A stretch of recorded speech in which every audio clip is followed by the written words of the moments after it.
Mark, sometimes you don't need analytical data to tell you the story. Just look at the situation, find the trend, and make the decision. Tyler Boyd's dip in production last year better correlates with Andy Dalton being off the field than it does with A.J. Green being off the field, despite public perception. You can't watch just highlight film because highlight film only shows the good things. Watch the player's actual game tape because you see the good and the bad. In 7 games in 2018, where all 3 starting Rams receivers were healthy, Brandon Cooks led the trio in targets, receptions, receiving yards, and total PPR points by a considerable margin. It's a beautiful day for football. Welcome into the RotoBros Fantasy Football Podcast. I'm Chris McConnell.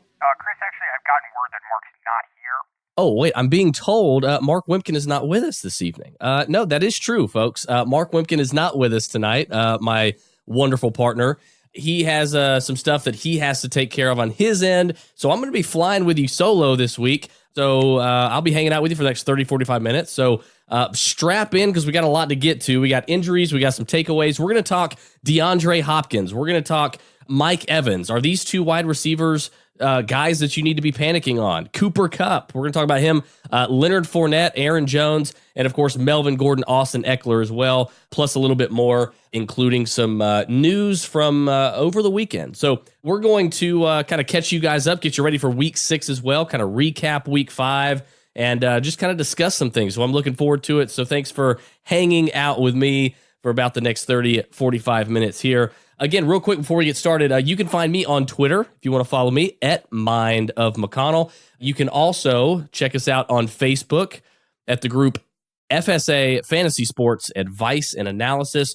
Just go to Facebook, type in FSA Fantasy. The group will pop right up and you will be a member of the fastest growing, largest, most active fantasy sports community on the planet. I say it every show. I talk about it every show. It's a great group. You guys check it out. It's the perfect place to find an owner for your league, find a league if you're trying to find an extra one as well for any sport, because we're not just a football season operation. This is 24/7, 365. We cover every single fantasy sport. So we got you throughout football season, but we've also got you throughout baseball, basketball, and even hockey. Name the fantasy sport. FSA covers it. So come check us out on there as well. I will personally accept your request. So, again, we are sans Mark Wemken tonight, so Mark will not be with me this week, but you can still expect the DFS podcast that Mark releases weekly for the RotoBros Patreon. So if you are a RotoBroski is what we like to call our RotoBros patrons. If you are a RotoBroski, go ahead and be looking forward to that as well. And if you are not a RotoBroski, what are you waiting for? It's $5 a month. During draft season and in the off season, you guys are going to get my weekly, bi-weekly NFL draft, rookie, dynasty, RotoBros mini pod.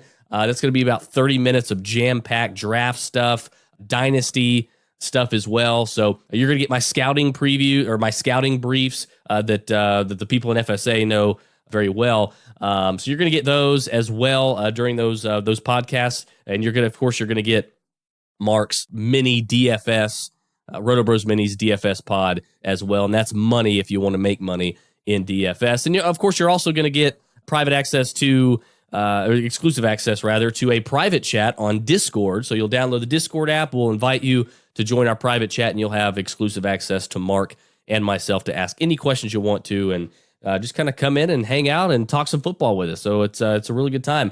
Okay, so let's get started here. We've got really 3 bits of injury news and general news. We've got a coach that's fired that I've been waiting for, so I can't wait to get to that. But real quick, we got to get to the injuries first.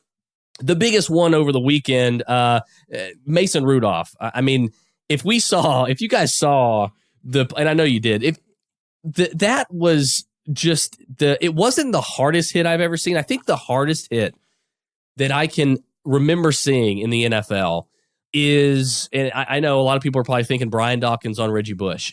Close, but not Dice yet. That's probably second. But the hardest hit that I can remember ever seeing in football is years ago. It was 2009, 2010. Dante Robinson and Deshaun Jackson colliding in Philadelphia. It was just a horrendous hit. Dante Robinson, former Falcons quarterback, he was kind of known for leading with his helmet, and he was kind of known for not being dirty, but he was known for, not really pulling the reins up a bit when going across the middle to get the wide receiver. So look, that was a huge hit to me. But this right here, this Mason Rudolph hit, guys, was the scariest hit that I've probably ever seen. I mean, it was terrifying. I mean, you sit there and you watch Mason Rudolph, and it didn't look like he got hit all that hard. Now, obviously, it looks like he got hit like square in the chin. And that's terrifying in and of itself in this day and age. But when you saw him just go limp and just fall to the floor like a rag doll, I mean, it's like he was like a puppet just being dropped on the floor. And not only did he get his head almost whacked off when he got hit, not only that, but his head probably arguably hit even harder when he hit the turf because he was completely limp. It was terrifying, and he was not even moving. And I thought it was going to be something serious. I was thinking paralysis. I mean, I'm not kidding. It was bad. And so luckily he was able to walk off under the power of, himself and some of his teammates helping him out. And he seems to be okay. He ended up the next day out of the hospital at home. So that was good. So Mason Rudolph is probably going to be out a couple of weeks after what happened to him. Delvin Hodges, it looks like, is going to take over as the starter. So you are definitely going to want to temper expectations for Juju Smith-Schuster, for Vance McDonald, for Deontay Johnson, and James White. Guys, outside of James Conner, the entire Steelers offense until Mason Rudolph gets back should be taking a massive hit in your weekly rankings. So look, if normally I'm not going to advise anybody to sit Juju just because he's that good. I mean, he's almost matchup proof, but he's not Julio. He's not Hopkins, who can just have 10 crappy quarterbacks come in and play quarterback and, be a top 5 fantasy receiver. Juju's not that good. We all like Juju, and he's talented, but he's not that good. Okay.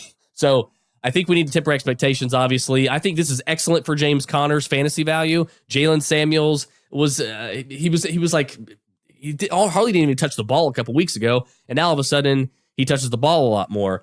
But regardless of Jalen Samuels, I think that James Conner is an excellent buy low candidate if you can buy him low after last week. So that's definitely something to look out for. So if you have Mason Rudolph in a 2 QB league, or if you're desperate in a 1 quarterback league and he's been your starter, you're definitely going to have to look to other areas this week. Wayne Gallman, the running back for the Giants, a Giants team that is being absolutely devastated by injuries this week. Barkley's out. Sterling Shepard's out with a concussion as well. Wayne Gallman's out with a concussion, so he'll probably be out this week and maybe even next week.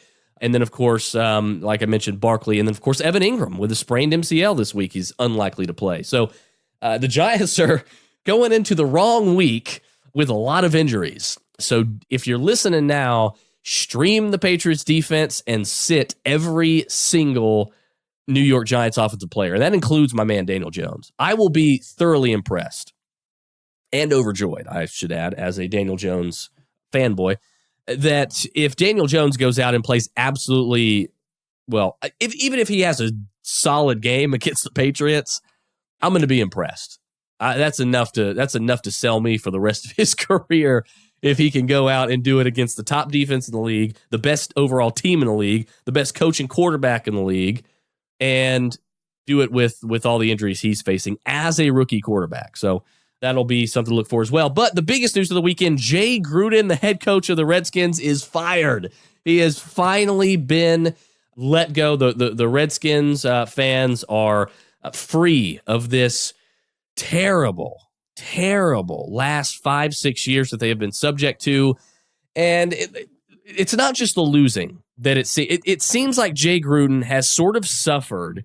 I mean, forget the horrible ownership with Dan Snyder. I mean, I don't know who's worse. Is it Stephen Ross for the Dolphins, or is it Dan Snyder for the Redskins?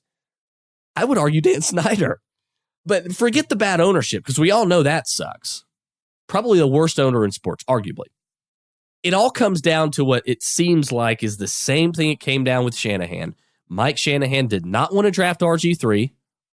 And Mike Shanahan wanted to draft Kirk Cousins. So what happened? The Redskins drafted both. And who ended up being the better quarterback? Kirk Cousins, who, by the way, I said he would be the night it was drafted. Kirk Cousins was my number 2 rated quarterback in that draft class. Now, as of right now, he doesn't look great, but he's a decent quarterback. We know he's a decent quarterback. We all give him a hard time, and he has some struggles. He's probably not a franchise. He's not a franchise quarterback.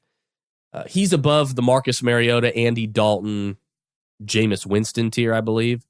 He's right above that. And then, right there right there teetering on franchise quarterback. But regardless, another discussion for another day. But it seems like it came down to that same thing because Jay Gruden did not want to draft Dwayne Haskins. And I agree with him because I'm not a Dwayne Haskins guy. Now, you needed to take a quarterback. And I am an avid believer.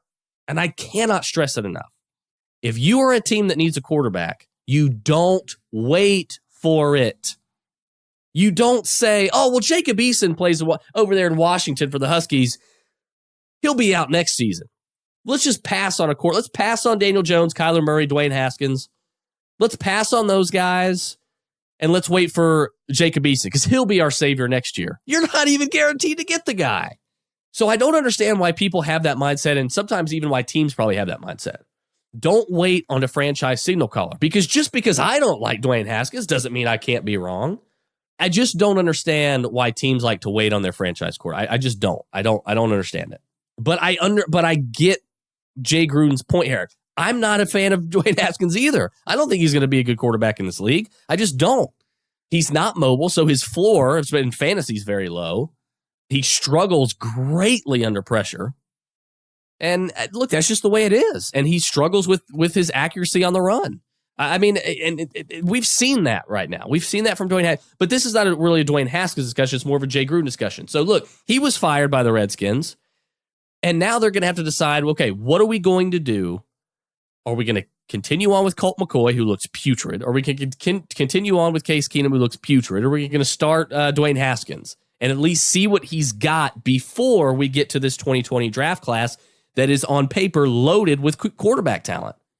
So I think that's a question I think the Redskins need to ask themselves. And if you're asking me, I think the answer is go with Haskins. Don't worry about, oh, he's not ready. Oh, man, I don't want to ruin him. I don't want to pull the David Carr syndrome and put him in before he's ready behind a bad offensive line and ruin his career. I got news for you. David Carr wasn't going to be successful behind a good offensive line. He just wasn't a good quarterback. He just wasn't. Neither's Dwayne Haskins, in my opinion. But that doesn't mean that you shouldn't go out and see what you have in him. So Bill Callahan is going to be taking over the interim head coaching reins for the Redskins. So we'll see what he does at quarterback. But the front office wanted Dwayne Haskins, and they're going to get Dwayne Haskins within the next 2 or 3 weeks, I would imagine, for the rest of the year. You've got to put him on the field to at least see what he can do. Now, you put him in a bad situation a couple weeks ago, and it ate him alive. I get it. But you got to see what he can do, especially when he's playing with Terry McLaurin, who is obviously a very solid wide receiver, and it looks like maybe their wide receiver 1, rock solid wide receiver 2 of the future over there, who is also Dwayne Haskins' college teammate. So they have chemistry. So look, Terry McLaurin owners, F1 owners, just you might just want to wait. He's a good wide receiver and he's talented and I like him, but you don't know who's going to be throwing the ball, and that's dangerous, I think. So Jay Gruden's fired. That whole crap show up there in Washington is as much of a carnival as it's always been. They really got to get something going in the right direction there.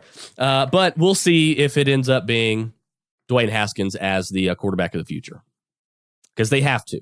In my opinion, you have to find out what you have, because if you put him in there and you don't like what you see, then you need to at least look at drafting another quarterback in the 2nd or 3rd round, maybe even the 1st round.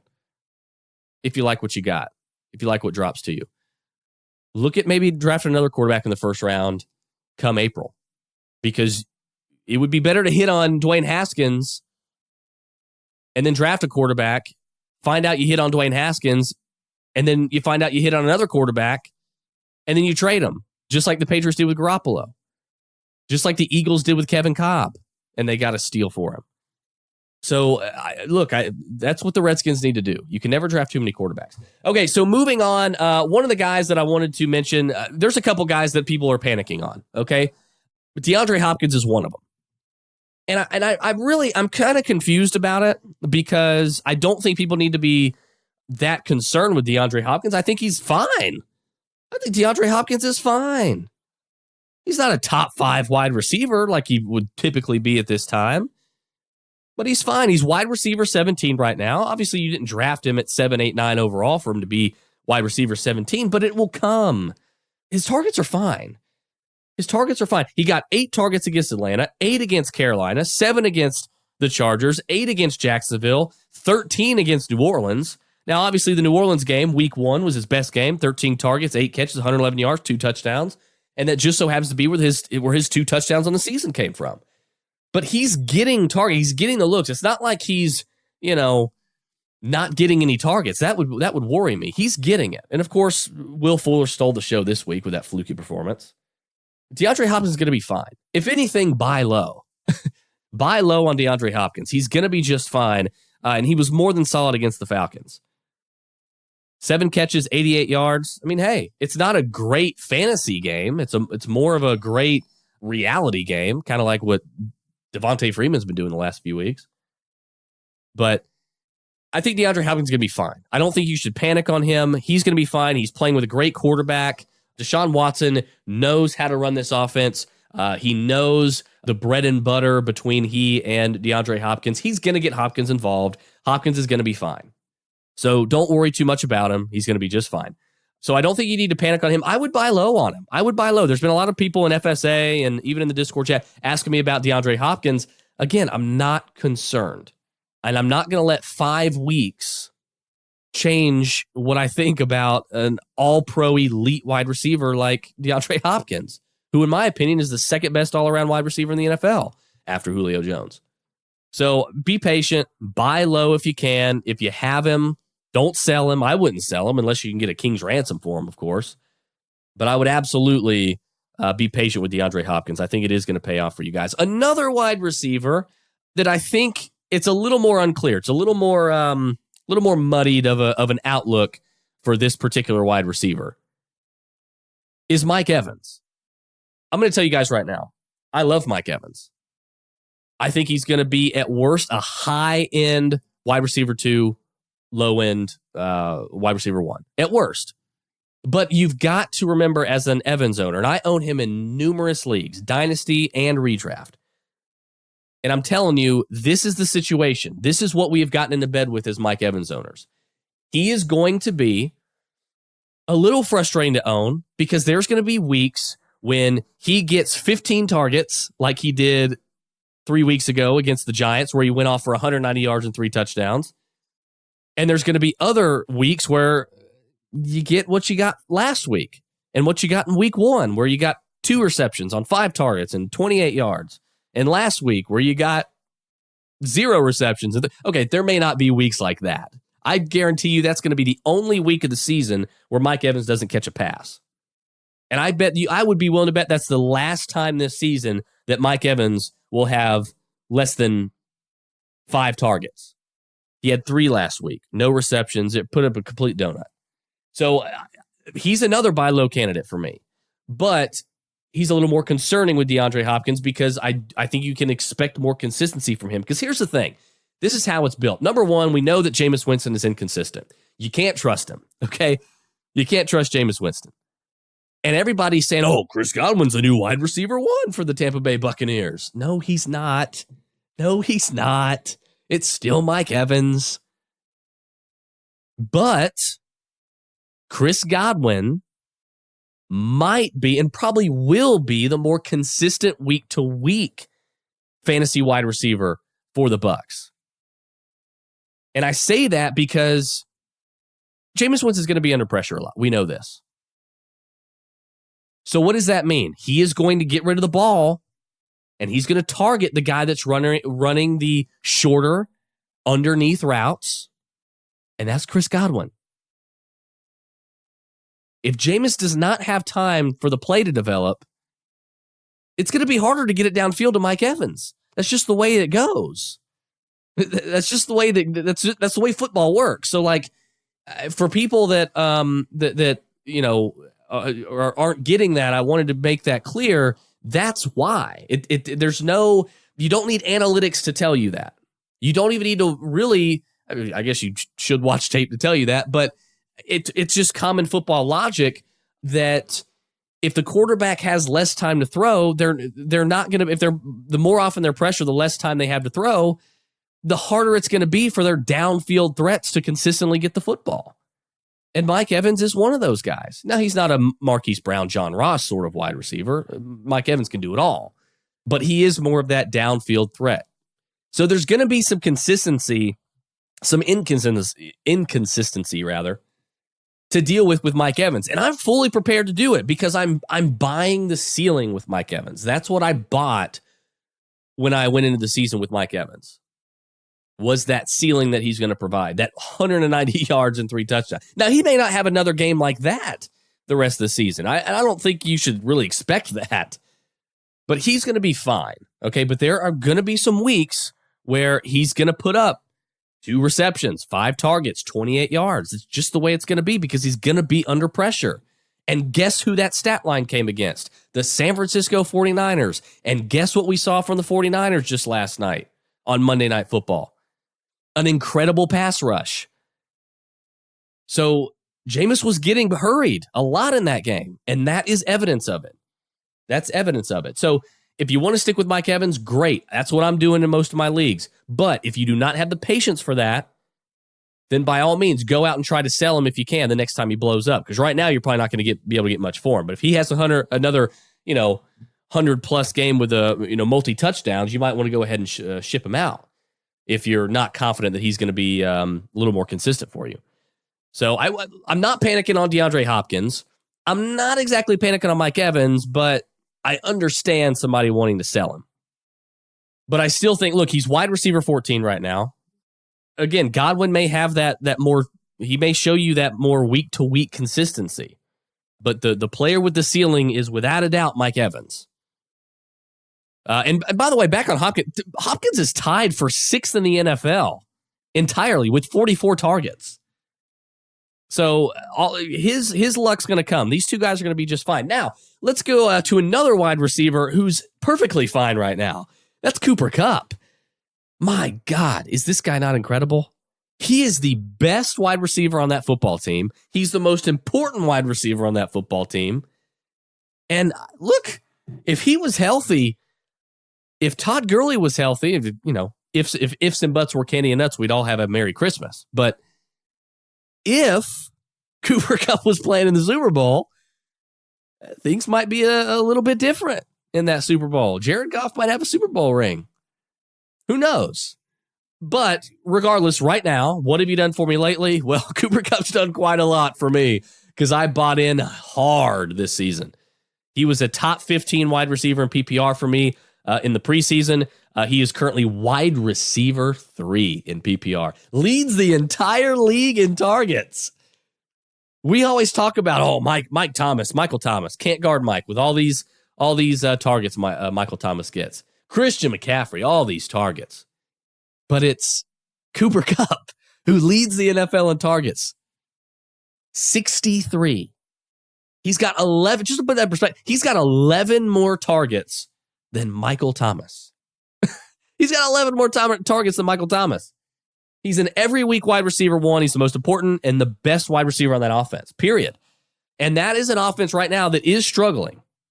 Mark and I talked about that last week on the show. Their offensive line was just ranked going into last week as the worst offensive line in the league, worse than Miami, worse than Zona, worse than Jacksonville, worse than the Jets in Buffalo and Atlanta, worse than all of these offensive. And the Browns, for crying out loud. They were bad, and they're still bad. They're still bad. Obviously, losing John Sullivan on the offensive line was not a good thing, and they lost a couple guys on that offensive line. They've had some injuries as well on that offensive line going into this season. So they've got some work to do on offense, but right now the mainstay is Cooper Kupp. He's the most consistent thing on that team right now. There's really not much more to say about him. This is a guy that I wouldn't sell him. You know, I know a lot of people kind of get antsy and they're like, oh, yeah, I've got this amazing player. What should I do? Should I sell him? No, I don't think, as long as he's healthy, he's great at what he does. He's got double-digit targets in every single game so far this year. 10 in week 1, 9 in week 2, 12 in week 3, 15 in week 4, 17 in week 5. And he's got over 101 yards in every single game except week 1. He just got off of a 9-catch, 17-target, 117-yard, 1-touchdown game. So Cooper Kupp is tearing it up right now. And I don't see that changing. Now, he may not stay this red hot. You know, he's not going to be at 100, plus yards every single week. But he is going to be a wide receiver 1 in PPR as long as he's healthy, period. And he is a must start every single week. There's a dynasty league where I'm rolling out, and I kid you not, I'm rolling out Larry Fitzgerald. Well, I'm not even rolling out. Larry Fitzgerald's on my bench. I'm rolling out Keenan Allen, DeAndre Hopkins, Julio Jones, and Amari Cooper, and I can't play Cooper Kupp. And so it's pretty crazy. So I have to pat myself on the back for building that receiving core. And I've got Barkley, who's hurt, but I can't wait to get him back next week. By the way, Barkley will not be back this week. It doesn't look likely. He's going to be back week 7, excuse me. So anyway, enough about my fantasy team. Look, anyway, Cooper Kupp is a guy you have to start. You have to start him. So he's a guy that is way too important to that team. He's the only thing that's keeping, in my opinion, this offense afloat, because you don't even have a reliable running game right now, which is nuts when you have Todd Gurley in the backfield.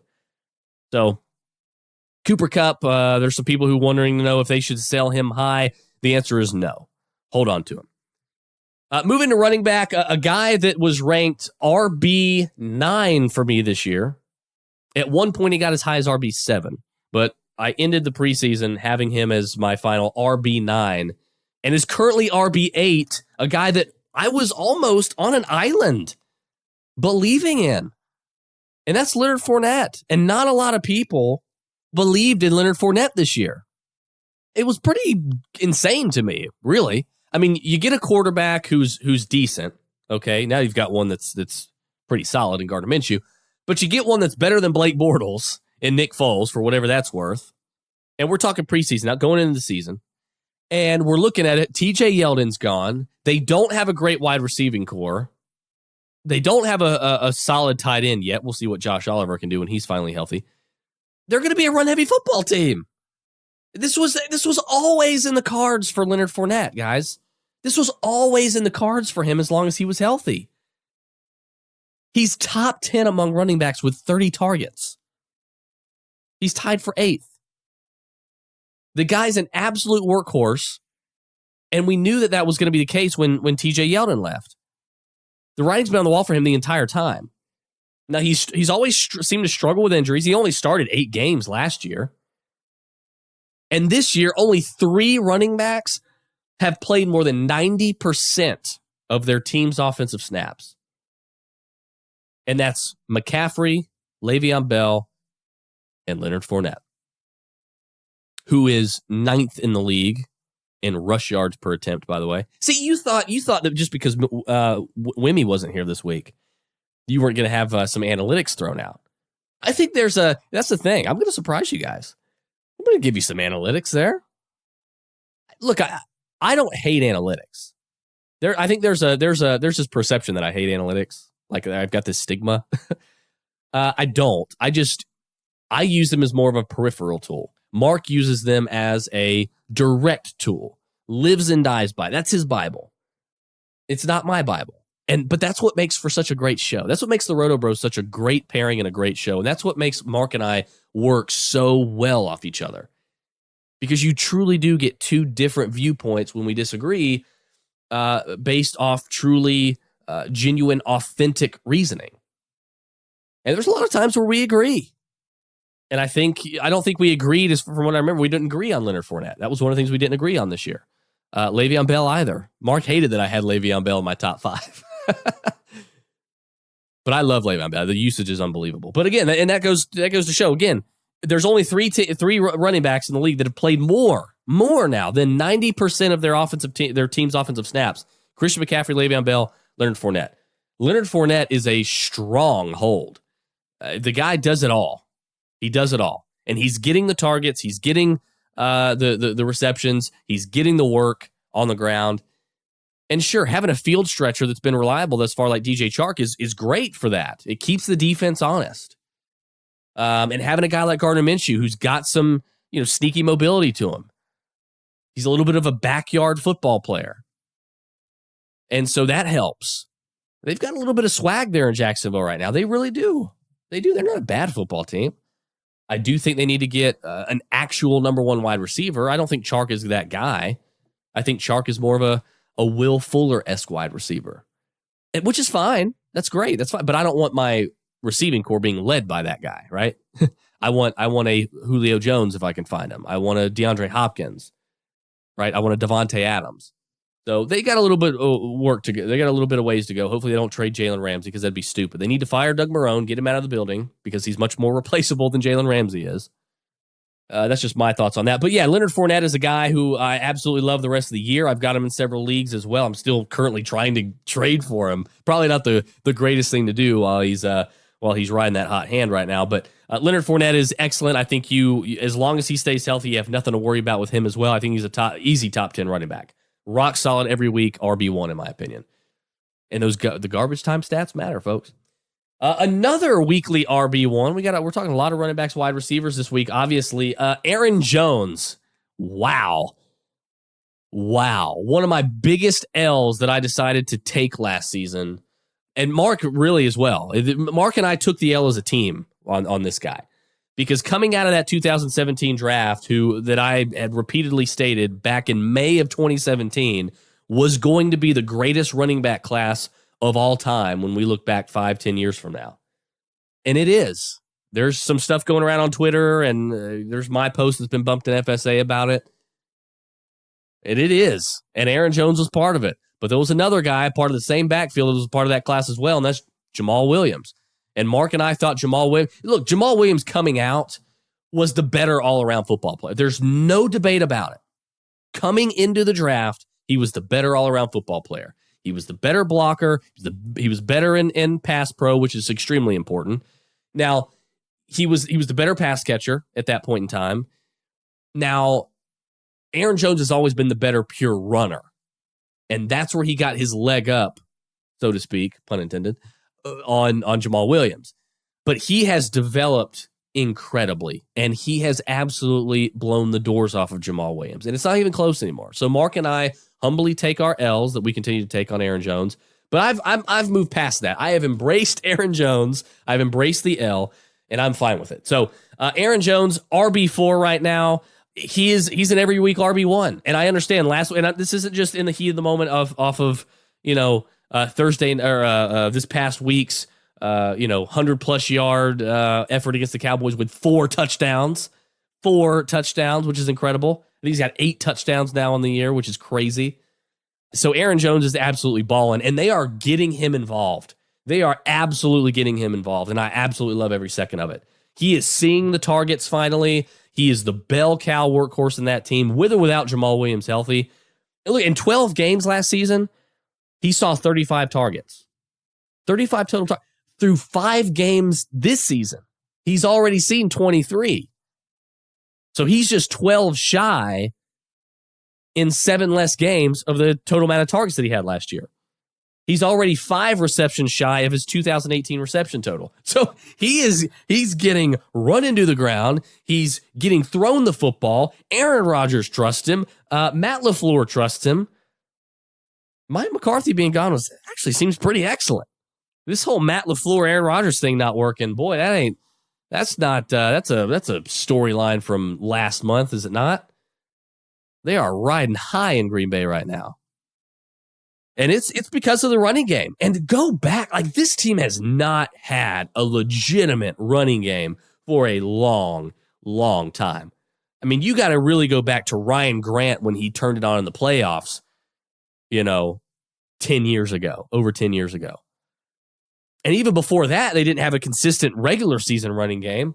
I mean, this is refreshing if you're the 49ers or if you're the Packers. And this is great for them as well, because as Aaron Rodgers gets older, His athleticism is going to go down. It's just inevitable. And you're going to have to lean more on the run, especially where do they play? In Wisconsin. When do the playoffs begin? In January. Is it cold? Yes, it's the winter in Wisconsin.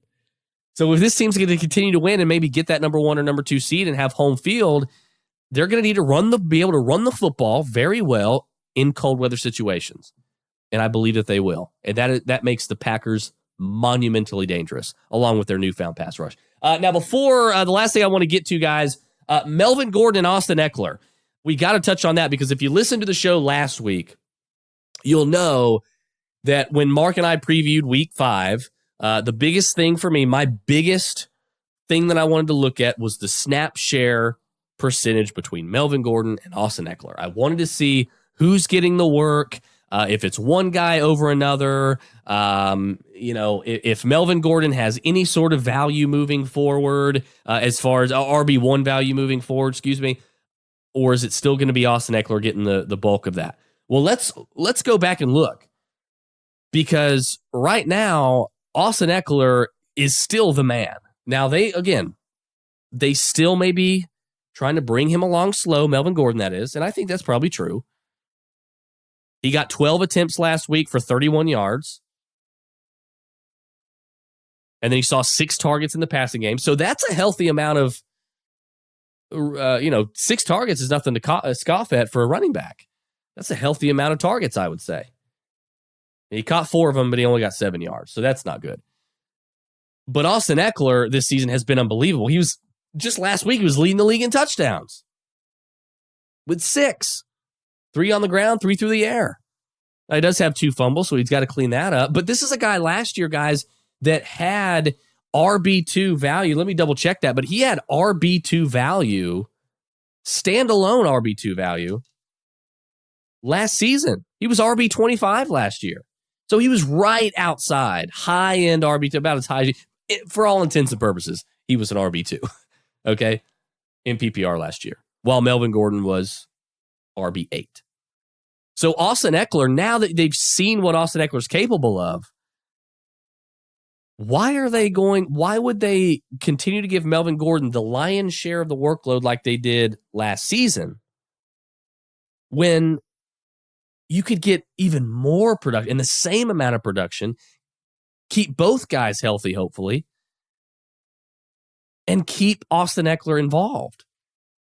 Trust me, Austin Ekeler is going to be way more involved than he was this time last year and the rest of the season. He's going to get more looks, and it's going to be frustrating for Melvin Gordon owners. I just traded Melvin Gordon in a dynasty league the other day because of that. Now, that was mainly geared toward 2019 because I do think he's going to be on a new football team in 2020. But regardless, this is something to be concerned about if you're a Melvin Gordon owner, especially in redraft. Because, and if you own them both, start them both. I don't care. I think Melvin Gordon's going to continue to get more work as well, and he's going to get into, and it's going to be a 50-50 split, I think. 60-40, 50-50, 60-40 at worst, in favor of Melvin Gordon. I don't think we're getting back to that 70-30, 80-20 that we've seen before. Austin Ekeler is going to get plenty of work now that they've seen what he can do. He deserves it, quite frankly. He deserves it. So in PPR, this is a guy, I've seen a couple people try to sell him. I'm buying. Give me Austin Ekeler. I'll buy him low. People are going to panic about Melvin Gordon coming back? Fine. I'm all in. Give me Austin Ekeler on the cheap. I'll plug and play him as a rock solid flex every single week. I have no problem putting him in as my RB2 every single week in PPR because that's how reliable I believe he's going to be. So if you've got Austin Ekeler, you can try to sell high. Well, you're probably not going to sell high. But if you're not Austin Ekeler owner, I would probably hold. You could ship him out there. You put him on the block, see what you can get. That can never hurt. It's always a good idea. But Austin Ekeler, man, there's not much to worry about. Now, he's not going to do what he did, the first couple weeks of the year this season. You know what I mean? He's not gonna be going out and, getting you 60 rushing yards and 62 receiving yards and 2 touchdowns like he did in week 4 against Miami. He's not going to be doing that. Those days are probably over for the most part, unless Melvin Gordon gets dinged up. But Austin Ekeler is a damn good handcuff. I'd say he's probably the best handcuff in the league. If you've got Melvin Gordon and you want to handcuff somebody, Austin Ekeler's the one to do it. He's the one to do it with. So let's recap all this. Should you panic and sell DeAndre Hopkins? No, be patient. Mike Evans, I don't think you should. I don't think you should really panic. He's going to be fine. There's going to be some inconsistency. Again, Jameis Winston has got to have time to develop, to let the play develop so that he can consistently get Mike Evans the football. Mike Evans, I think, is still going to be at worst a high-end wide receiver 2 this year. And you're going to love him some weeks. You're going to hate him some other weeks. Cooper Kupp, wide receiver 1 every single week. Don't worry about it. Set him in the lineup. Forget about it. He's matchup proof. Leonard Fournette, you got to play him every single week. You don't bench him. Aaron Jones, you got to play him every single week. You don't bench him. Melvin Gordon-Austin Ekeler. I'm concerned if I'm a Melvin owner this year. In Dynasty, I'm fine if you want to sell because you're a little worried. I'd rather buy in Dynasty. I sold him the other day because I got a nice haul for him and I needed receiver help. But in redraft, oh God, I'd sell the hell out of him in redraft. I would sell the hell out of Melvin Gordon in redraft right now. To me, guys, that's what we've got working with right now, going into week 6. Sam Darnold, by the way, is going to come back. Is coming back this week. Chris Herndon should be back on the field. So the Jets get a lot of new life on that offense. Barkley's probably not going to play this week, so he'll probably be back in week 7. So unfortunately, we have to wait another week for him. So there's some injuries we got to work through week 6, guys. But it looks like we are on our way to having another successful week here at the RotoBros. I've got a dynasty team that's 5-0 currently, so it's my main league actually. So I'm pretty excited about that. Philip Lindsay and Chris Carson carrying the load. Chris Carson, the Incredible Hulk. By the way, I'm going to call Chris Carson the Incredible Hulk or just Hulk moving forward. So if I say Hulk, you know who I'm talking about. It's Chris Carson. There's nothing really left to say about Chris Carson. He's an animal. He's amazing. I love the guy. I'm a fanboy. Rashad Penny who. All right, it's time to kick it over, guys, to the producer man to find out what I screwed up on and what I got wrong. Not too many stats to fact check on a Chris episode, but I do have a few notes here. Jalen Samuels is out. You mentioned him early on as part of that backfield, and he's going to be out for at least a month for the Steelers with that knee scope. The other major thing that I heard was in the section about Austin Ekeler and Melvin Gordon. You said that Austin Ekeler was the guy, and the carries weren't even close to being that. It was 12-3 in favor of Melvin Gordon. The snaps were pretty close. 33 in the backfield for Ekeler to 29 in the backfield for Gordon. But what I want to point out here is that Austin Ekeler had 8 slot snaps and 5 snaps out wide. 13 snaps in the slot or out wide for a running back is awesome. So that's great. Last thing, I got to call you out. Yards per attempt should never be considered an analytic. It's a statistic and a terrible one at that. Mark would have destroyed you for that one. But other than that, man, this was a great episode. Awesome job doing it solo. Oh, producer, man, you're so kind. You're so good to me. You're so good to us, even though Mark's not here. And hey, you guys are so kind to us as well, checking us out, hanging out with us every single week here on the RotoBros podcast. We will be back next week, back together again. The RotoBros will be whole again.